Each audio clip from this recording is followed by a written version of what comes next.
again when she visited me.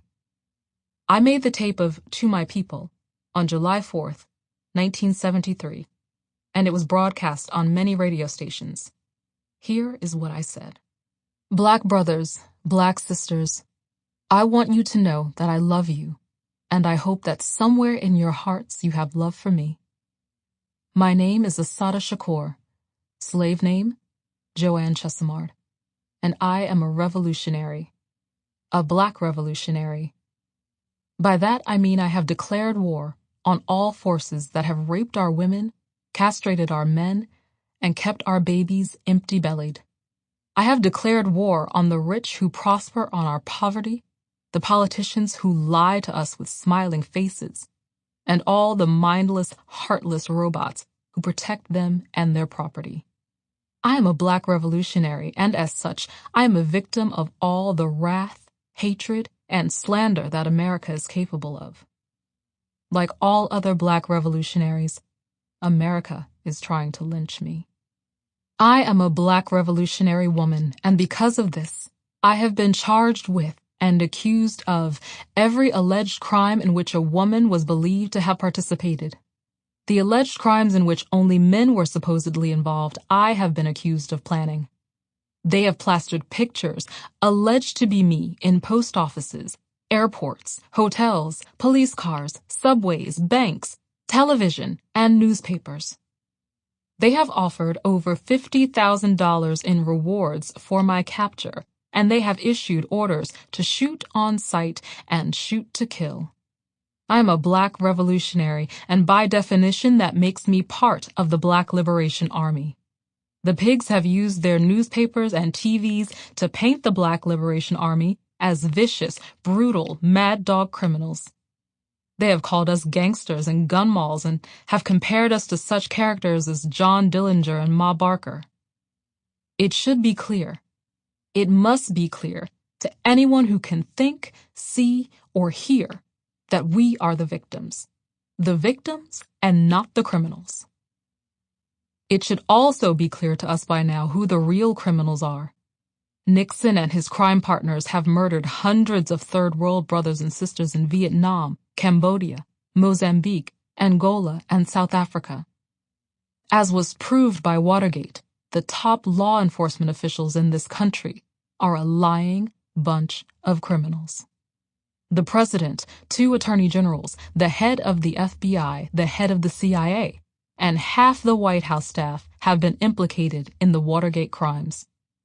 They call us murderers, but we did not murder over 250 unarmed black men, women, and children or wound thousands of others in the riots they provoked during the 60s. The rulers of this country have always considered their property more important than our lives. They call us murderers, but we were not responsible for the 28 brother inmates and 9 hostages murdered at Attica. They call us murderers, but we did not murder and wound over 30 unarmed black students at Jackson State, or Southern State either. They call us murderers, but we did not murder Martin Luther King Jr., Emmett Till, Medgar Evers, Malcolm X, George Jackson, Nat Turner, James Chaney, and countless others. We did not murder by shooting in the back 16-year-old Rita Lloyd, 11-year-old Ricky Bodden, or 10-year-old Clifford Glover. They call us murderers, but we do not control or enforce a system of racism and oppression that systematically murders black and third world people.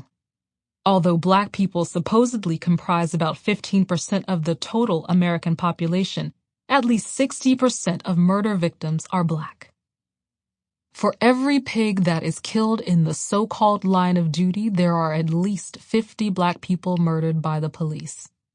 Black life expectancy is much lower than white, and they do their best to kill us before we are even born. We are burned alive in fire-trapped tenements. Our brothers and sisters OD daily from heroin and methadone. Our babies die from lead poisoning. Millions of black people have died as a result of indecent medical care. This is murder. But they have got the gall to call us murderers. They call us kidnappers, yet Brother Clark Squire, who is accused along with me of murdering a New Jersey state trooper, was kidnapped on April 2nd, 1969, from our black community and held on $1 million ransom in the New York Panther 21 conspiracy case. He was acquitted on May 13, 1971, along with all the others, of 156 counts of conspiracy by a jury that took less than 2 hours to deliberate. Brother Squire was innocent, yet he was kidnapped from his community and family. Over 2 years of his life was stolen, but they call us kidnappers. We did not kidnap the thousands of brothers and sisters held captive in America's concentration camps. 90% of the prison population in this country are black and third world people who cannot afford neither bail nor lawyers. They call us thieves and bandits. They say we steal, but it was not we who stole millions of black people from the continent of Africa. We were robbed of our language, of our gods, of our culture, of our human dignity, of our labor, and of our lives. They call us thieves, yet it is not we who rip off billions of dollars every year through tax evasions, illegal price fixing, embezzlement, consumer fraud, bribes, kickbacks, and swindles. They call us bandits, yet every time most black people pick up our paychecks, we are being robbed. Every time we walk into a store in our neighborhoods, we are being held up. And every time we pay our rent, the landlord sticks a gun into our ribs. They call us thieves, but we did not rob and murder millions of Indians by ripping off their homeland, then call ourselves pioneers. They call us bandits, but it is not we who are robbing Africa, Asia, and Latin America of their natural resources and freedom, while the people who live there are sick and starving. The rulers of this country and their flunkies have committed some of the most brutal, vicious crimes in history. They are the bandits. They are the murderers, and they should be treated as such. These maniacs are not fit to judge me, Clark, or any other black person on trial in America. Black people should and inevitably must determine our destinies. Every revolution in history has been accomplished by actions, although words are necessary. We must create shields that protect us and spears that penetrate our enemies. Black people must learn how to struggle by struggling. We must learn by our mistakes. I want to apologize to you, my black brothers and sisters, for being on the New Jersey Turnpike. I should have known better. The Turnpike is a checkpoint where black people are stopped, searched, harassed, and assaulted.